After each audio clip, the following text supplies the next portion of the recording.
नाज़रीन, असद उमर साहब हमारे साथ मौजूद हैं। इर्तिज़ा साहब पहले बात कर चुके, जो जिस छिक की बात कर रहे थे 224(6) जो रिजर्व सीट्स के बारे में है when a seat reserve for women और non Muslims in the National Assembly और a provincial assembly falls vacant, यानी वो खाली हो on account of death, resignation और disqualification, it shall be filled by the next person in order of precedence from the party list of the candidates to be submitted to the election commission by the political parties whose member has vacated such seat. यानी जो भी party ने list दी हुई है असद साहब, अगला उसका आएगा। लेकिन देखिए एक प्रॉब्लम है ना, प्रॉब्लम यह है कि इलेक्शन कमीशन कहता है कि जी हमारे पास तो अभी तक कोर्ट का फैसला नहीं आया।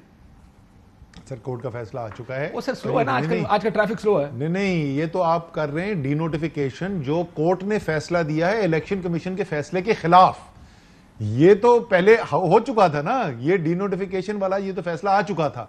उन्होंने कहा कि रिजर्व सीट रिस्टोर करें अगले 5 लोगों को, आपका फैसला गलत है। ये तो पहले आ चुका था ना कि ये लोग अब 25 जो हैं ये डिस्क्वालीफाई हो गए। उन्होंने डिस्क्वालीफाई तो इलेक्शन कमीशन ने कर दिया, डिनोटिफाई कर दिया। नहीं, मैंने ये कहा कि कोर्ट, वो कहते हैं जो कोर्ट ने रिजर्व सीट्स के ऊपर फैसला दिया है वो हम तक पहुंचा नहीं अभी। सर वो तो अभी की बात करें, मैं वही तो बोल रहा हूं, पीछे चले ना। ये अभी कोर्ट को फैसला देने की जरूरत क्यों पड़ी? क्योंकि ये शिक जिससे ज्यादा साफ कोई चीज हो नहीं सकती, इसमें हिलने की गुंजाइश नहीं है। आपको पता है कि पिछली जो असेंबली थी, हमारी रिजर्व सीटें खाली हुई और हम एक्चुअली बदलना चाहते थे अपना नेक्स्ट इन सीक्वेंस। उन्होंने कहा जी सॉरी, आइन में साफ साफ लिखा है जो नेक्स्ट इन लाइन है। इन्होंने कहा नहीं, ये अभी नहीं फैसला होगा, ये फैसला होगा उन 20 सीटों के इलेक्शन का, उसके बाद हम डिटरमिन करेंगे कि किसको देना। चले, आपको मैंने 5 सीटें दे भी दी असद साहब, फिर भी आपका नंबर 173 और मुस्लिम लीग नून का 177 बनता है। Still 4 seat show. बिल्कुल भी नहीं है, ये आपकी गलत काउंट है। इस वक्त मुस्लिम लीग नून 165, पीपल्स पार्टी 7, इंडिपेंडेंट 4 और राय हक पार्टी 1। हर चीज ना पूछे ना मुझसे ऑन एयर, ये नंबर नहीं है ना मेरे भाई। मामला इससे बहुत ज्यादा क्लोज है। अच्छा, जो सूरत हाल यानी अंदर खाने आप तुसी गल चलाइए किसी ना, देखते रहे ना आप।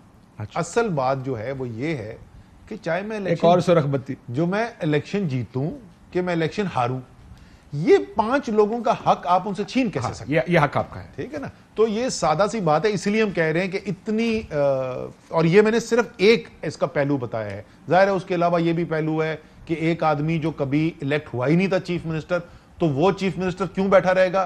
तमाम उसकी जो नीचे इंतजामिया उसके नीचे है, एक मैसेज जा रहा है ना, एक पैगाम जा रहा है वोटर को। वोटर इस केस में एमपी है कि देखो जी हमजा पक्का है। हालांकि ये कभी भी इलेक्ट नहीं हुआ था, लेकिन कोर्ट से हमने कहलवा दिया है। मतलब ये वो कहेंगे, कोर्ट जाहिर है उनके कहने पे नहीं कर रहा, लेकिन वो ये कहेंगे कि ये देखो हमने तो उसको फिर भी कोर्ट से कहलवा दिया है कि ये अभी तक कुर्सी पे बैठा रहेगा। दूसरी चीज ये हो गई। तीसरा, जो प्रिजाइडिंग ऑफिसर है इस इलेक्शन का, उसके खिलाफ लिटिगेशन चल रही है, बायस कॉन्डक्ट है। उसने चेंबर के वो अपनी गैलरीज में वोटिंग करा के इलेक्शन कराया हुआ है।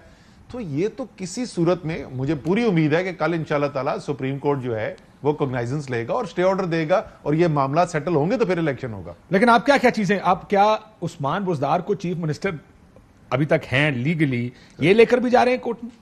100%। ये तो हम कह रहे हैं ना कि इस वक्त तो उस्मान बुज़दार, जैसे ही आपने ये फैसला किया, उस्मान बुज़दार केयर टेकर नहीं है, एक्चुअल चीफ मिनिस्टर है, ये लेकर जा रहे हैं। नहीं, ये वो एक अलग पिटीशन है, वो पिटीशन अलग से चल रही है। जो एतजाज एहसन वाली आर्ग्यूमेंट है कि ये तो इस्तीफा ही ठीक नहीं था। अगर इस्तीफा ठीक नहीं था तो उस्मान बुज़दार चीफ मिनिस्टर हैं, और अगर वो चीफ मिनिस्टर हैं तो 186 वोट लेके आए वोट अदम एतमाद की तहरीक में और उनको हटाएं, और कोई हटाने का तरीका नहीं है।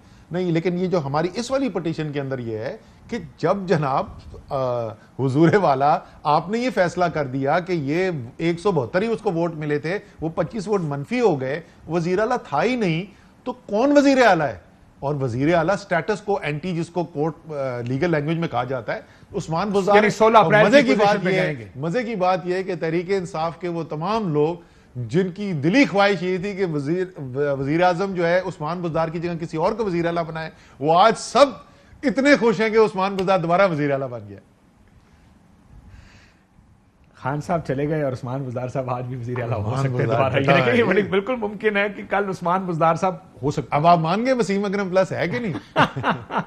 देखिए बाय सम अदर वर्च्यू है, नॉट वर्च्यू ऑफ परफॉर्मेंस, लेकिन बाय सम अदर वर्ड्स। लेकिन आपने ये जो बात की, ये लाहौर में आज इजलास कर रहे हैं लाहौर नून वाले, वो होटल में आज शाइया भी है, तकरीर भी होगी, बंदे बड़े जल्दी इकट्ठे कर लिए उन्होंने। उनको पहले से सारी तैयारी थी, वो तो बिल्कुल ऐसा लगता है कि उनको तो पहले से पता था कि फैसला क्या आने वाला है। उन्होंने होटल पहले से बुक किया हुआ था, एमपीज को, ये 2-3 दिन पहले से शुरू हो चुका था, और एमपीज को मैसेज चला गया था किसी ने जाना नहीं है, वो पूरी तैयारी करके बैठे हुए हैं। आप मुझे ये कह रहे हैं कि इस फैसले के आने से 2-3 दिन पहले उन्होंने होटल शोटल बुक कर ली हुआ था? आज के लिए तो डेफिनेटली बुक्ड है, उससे फैसला आने से पहले बुक किया। वेदर 3 दिन है या 2 दिन है वो उसका मैं गारंटी नहीं कर सकता, लेकिन फैसला आने से पहले उन्होंने होटल बुकिंग भी करा ली थी, उन्होंने अपने पैगाम भी दे दिए थे कि सब ने इधर हाजिर रहना है, किसी ने इधर से गायब नहीं होना। आपने मुझे सोचने में मजबूर कर दिया है कि ये सोचते रहे, बोले ना सारा कुछ, बस सोचते रहे। Are you serious? ये तो बिल्कुल मैं कंफर्म, मैंने तो अपनी कॉन्फर्मेशन के लिए हमारे जो लीडर ऑफ ऑपोजिशन है सप्तान खान, उनसे होटल का नाम भी पूछा कि भाई ताकि बिल्कुल पक्का हो जाए, तो उन्होंने तो मुझे नाम भी बता दिया होटल का जो बुकिंग कराई गई। यानी फैसला आने से पहले से होटल बुक हुआ था और उसके अंदर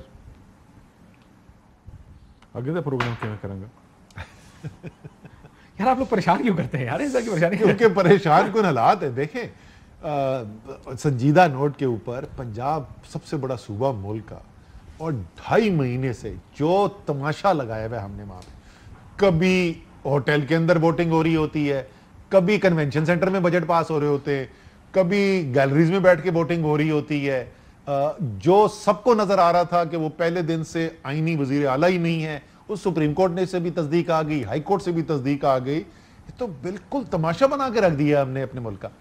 असद साहब, अभी एक जिमनी इलेक्शन आने वाला है, कब 2-2.5 हफ्ते रह गए उसमें, 20 सीटों का ये बड़ा अहम जिमनी इलेक्शन है, शायद पंजाब का फ्यूचर इस बिल्कुल पे डिपेंड करता है। सिर्फ ये नहीं कि पंजाब का डिपेंड करता है, बल्कि आगे का सियासी मंजरनामा क्या बनेगा वो इस पे डिपेंड करता है। और उसमें आपकी परफॉर्मेंस की बड़ी हद तक इसके ऊपर है। मैं अगर निकाल लें हम, मलिक अहमद खान साहब ने ये कहा अपनी एक प्रेस कॉन्फ्रेंस में कि 18 सीटें हमारी हैं, ये जो तहरीक इंसाफ नामी पार्टी है ये 2 सीटों से ऊपर नहीं जा पाएगी। आप क्या ख्याल है? आप लोगों ने जो सर्वे कराए हैं, मैं कल भी एक प्रोग्राम में कह रहा था, मैं कहा मुझे ये शेयर किया तहरीक इंसाफ से किसी ने कि हमने सर्वेस कराए हैं, आपके सर्वे क्या कहते हैं? पहले सुन लें मलिक अहमद खान साहब क्या कहते हैं, अब फिर मुझे बताएं कि आप लोगों की असेसमेंट क्या है। 20 हलकों के अंदर इंतखाबात हो रहे हैं। इन 20 हलकों के अंदर से हमें जो रिपोर्ट आ रही है, बारिंग 1 और 2 जहां पे हमें थोड़ा सा टफ कुछ आगे से कंटेस्ट है, बेस्ड अपॉन उनके अपने मकामी हालात, वहां की डेमोग्राफिक रीजनिंग्स की बेसिस पे, जो वहां की कॉन्स्टिट्यूंसी के बिल्कुल फैक्ट्स हैं उनके मुताबिक, बाकी जगह पे ये व्हाइट वॉश हो रहे हैं। तो व्हाइट वॉश होने, आपको क्रिकेटिंग व्हाइट वॉश होता है जब आप 5 के 5 वनडे हार जाते 5 मैच की सीरीज। अगर मलिक अहमद के पास कोई ऐसी कोई खबर आ गई है जिस तरीके से फैसला आने से पहले होटल बुक हो गया था, तो फिर तो और बात है।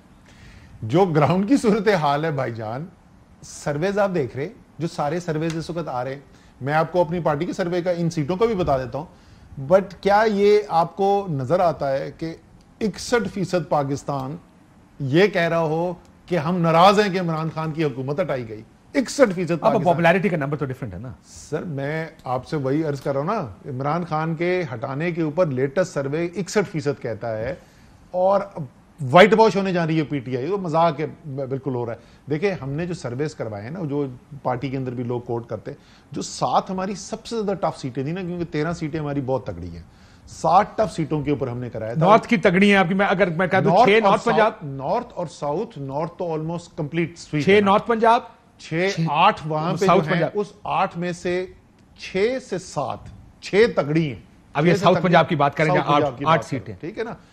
अब ये हो गई हमारी 14 सीटें, बाकी 6 सीट बच गई आपकी सेंट्रल पंजाब की, जिसमें से खुशाब, लाहौर, नहीं सेंट्रल पंजाब 4 लाहौर की हैं, 1 शेखुपुरा की है और 1 साहिवाल की है।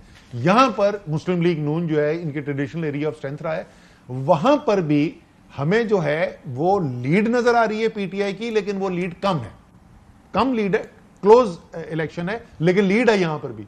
तो ये मतलब मजाक की बात। अगर आप आपका आज का असद उमर का जायजा जो है, ये तहरीक इंसाफ को ऑफिशियल नंबर नहीं है, असद उमर का जायजा आज ये कहता है 13 से 15 सीटें तहरीक इंसाफ की।